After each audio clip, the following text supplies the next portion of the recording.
Well, grace and peace be yours in abundance, brothers and sisters in Christ. It is really a miracle to be here and talking with you. I mean, the fact that we are so scattered and yet we are able to talk with one another and see each other's faces and hear our voices. It's really blown me away. I mean, if we had this sort of tool back in my day, uh, what we could have done with the gospel, where we could have brought Christ's message. If we wanted to go anywhere and say something to somebody, we would have to literally walk there. If you could send a letter, but somebody else would have to walk it to them instead. This is nothing short of a miracle. God is so good that we can have something like this to use and talk. I am getting away from myself a little bit. My name is Cephas. But you can call me Peter. I was and am one of the apostles of Jesus Christ. And I'm here tonight to share a story with you from my life, something that happened to me that was rather a unique experience, I think, but it's my hope that it would be an encouragement to you. And there were a lot of things going on in the early church that were trialing and interesting, and it's hard to just choose one story to share, but in light of everything, there was always God moving, always God bringing the church and building it forward and bringing us to new places we never thought we'd go. So this is one of those stories. See, I had just returned to Jerusalem from a trip to Caesarea. While I was there, I met with a man named Cornelius. He was a centurion, a Gentile, and I was sharing the gospel with him in his home. Me, Peter, a Jew, in the home of a Gentile. I mean, maybe that doesn't make sense to you because it seems like most of you, if not all of you, are Gentiles. But back then, we didn't do that. You know, we had not been sharing the gospel with anyone outside of fellow Jews, really. And so God was doing something new. He had given me this vision with this blanket, and you know that's another story. But I had just returned to Jerusalem from this trip in Caesarea, and I was telling everyone about what happened there. And at first, everyone was kind of mad, but then I explained the full thing, and they got excited. The gospel started going out. We started sharing the good news with people that we had never thought to share it with before, and it was so exciting. It was such a good time. This was actually the point when we started calling ourselves Christians. And the gospel was going out like never before. But all of a sudden, something changed. See, Herod, King Herod, as he liked to be called, got it in his head to start giving us a hard time and persecuting the church. And it's like it happened so fast, we didn't even know how to respond. The next thing we knew, James was killed. It seemed unfair. It wasn't right. We were not. We were kind of angry, but there was nothing we can do. And Herod quickly saw that the Jews were happy with this. And I don't know what got into him. I don't know what. He never really gave a reason for why he suddenly had this target for us. I mean, the Herods always seemed to have it out for God's people. His grandfather was Herod the Great, the one that massacred all the innocent boys trying to find Jesus as a baby. His uncle, Antipas, was the one that murdered John the Baptist. And so these Herods always kind of seem to be trying to get in the way of God's plan. But as we know, that doesn't really work out well because God's plan is always going to come through. He had this idea, I think, that he was trying to be king of the Jews. And anyone that tried to get in the way of him being this ruler over us, he was threatened by and tried to take them out. And a way for him to gain power was to gain favor with the Jewish people. So he started targeting us. So he killed James and threw me in prison. And the church prayed. I was praying. This wasn't my first time in jail. In fact, myself and the other apostles, we were thrown in jail once by a Jewish chief priest. And while we were there, an angel came and broke us out. So we were praying. We knew that God had the ability to break me out of jail, but we also had confidence in knowing that ultimately he didn't have to. And knowing that even if God's plan were for me to die, that would be okay. I mean, I was sitting there in the jail cell, chained to these two guards. And I'm thinking, and I'm remembering that night, all those years ago, Christ was telling us about how he would die. He was predicting his own death. And he told us that one of us would betray him.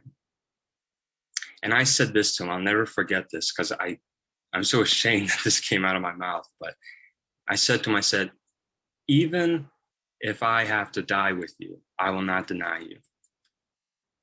And I denied him. He forgave me, he gave me grace and brought me back into the flock, but I still said that and I still denied him anyway. And so here I am facing my own death during Passover season, no less. And I couldn't help but think, even if I have to die with you, I will not deny you again. And so I'm sitting there in this jail cell and I fall asleep. God gives me peace and I have rest and I sleep sounder than I've ever slept before. I don't think I've ever slept like that. Then all of a sudden something hit me, like actually hit me. Like next thing I knew, I felt this shaking and I wake up and there's this bright light that's just filling the room. And there's this angel standing over me. And he looks at me and he says, hurry, get up. And I wanted to argue, like, don't you know I'm chained to these two guards next to me? But when I look down to see the chains, they've already fallen off my wrists. And the angel encouraged me again. He says, get up, get dressed, put your shoes on. It's a good thing that the room was so lit up by his light because I could easily see everything. So I put on my clothes, I put on my shoes. He says, now get your coat and let's go. So I get up and I follow him out of the jail cell, right? And I turn around the corner and come face to face with another guard. His eyes are looking right at me. And I'm like, this is it, I'm done, right? But as I look closer, I noticed the guard's not really looking at me. It's kind of like he's looking through me. It's like he's asleep and awake at the same time. Like it was frozen in space. And I kind of just moved around him and kept following the angel. And we came to another guard, exactly the same thing, just frozen there in time. And we get to the gate, and this big metal gate, it's there, and it was standing before it, and then the hinges just start to wiggle, and they shake, and they pop out from the hinges. And the door just opens all on its own. I could not believe what was happening to me. Like it felt like a dream. It was surreal. Like all this was, I don't know.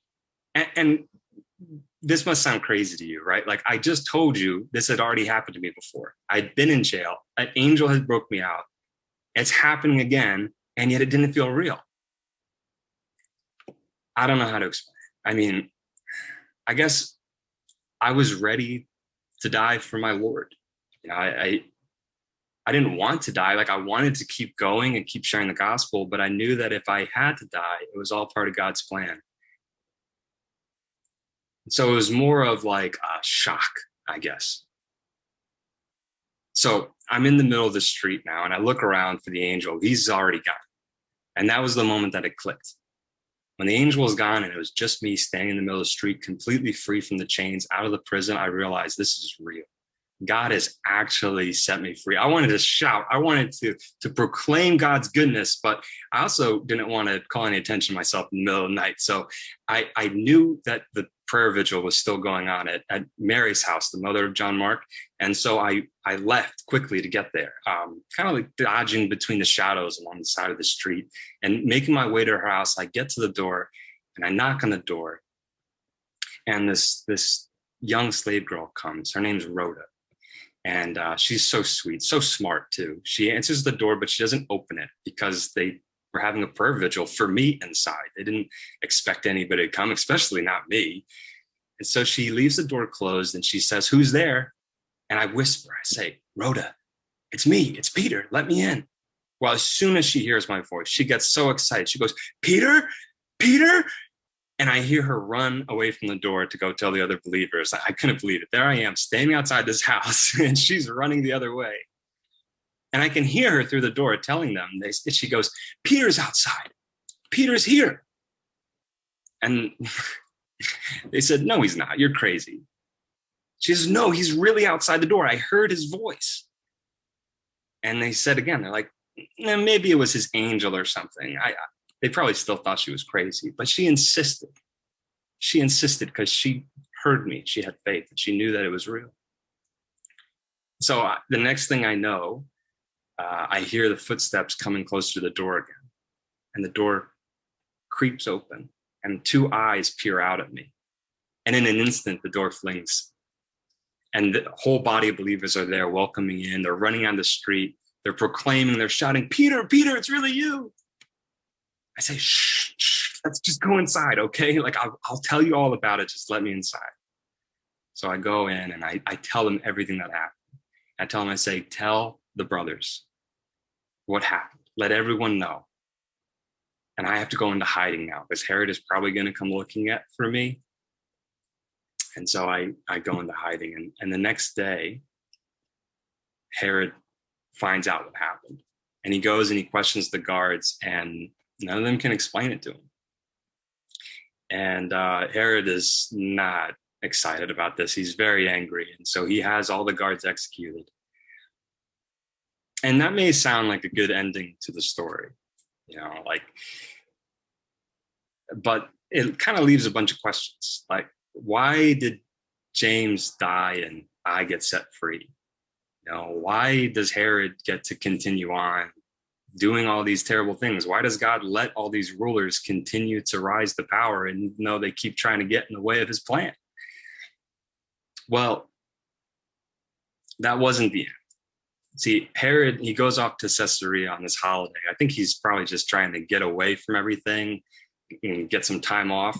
But he gets there and there's this political issue happening between some of the people. And they say, "We need your help figuring this out."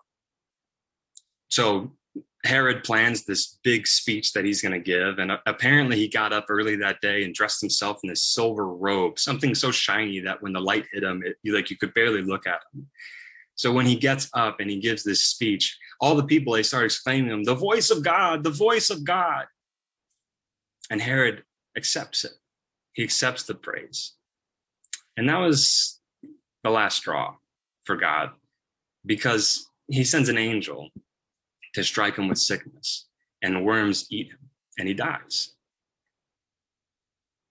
Now, how's that for an ending, right? The good guy gets out and the bad guy gets what he deserved. But if that's all you get from this, then I think we've really missed the point.